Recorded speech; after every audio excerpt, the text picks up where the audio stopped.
Sådan. Så er vi i gang. Hvad hedder det? Der er en lille test her af systemet. Lige for at vise, at det virker. Her der har vi lige vores emulator kørende, som gør det for appen i dag. Vi har noget strømtest kørende, noget strømtrækstest via Analog Discovery. Vi har et vindue åbent her med vores webserver. Der står lige og spytter noget log ud.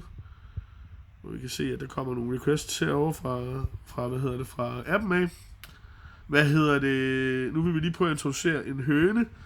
Vi kan lige se, at Photon 2, den står i stop mode, og en gang imellem lige vågner op og blipper.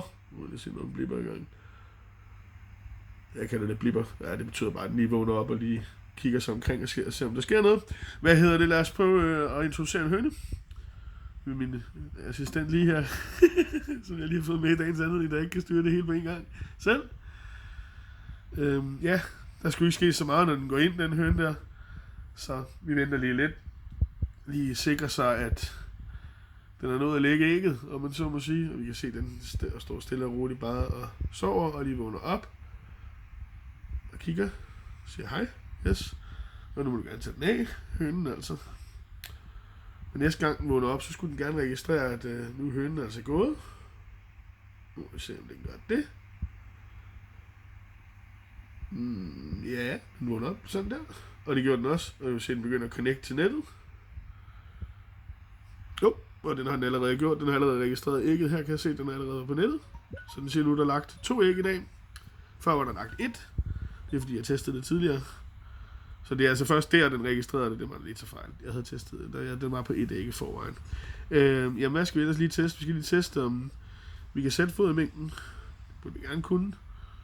Ja, det kunne vi. Og der kommer også et request over på serveren.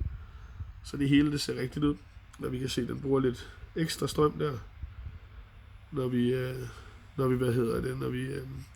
Når vi sender til clouden, man kan se faktisk, at den går op på omkring mellem 70 og 80 mA, sådan, hvor den piker 60 til 80.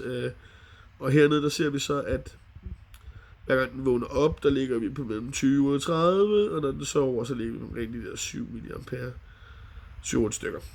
Så det er jo meget fint. Det er ikke low power, men det er heller ikke super max power, så det er jo fint. Jeps, men jeg tror egentlig, var det ikke det. Var det ikke det? Har jeg ikke sådan bevist, at den er på nettet og alt det der? Det tror jeg da. Har jeg det? Jo, det har jeg. Og der står det ikke. Er det nogle Nordea-kopper? Nå, ha' det godt. Hej.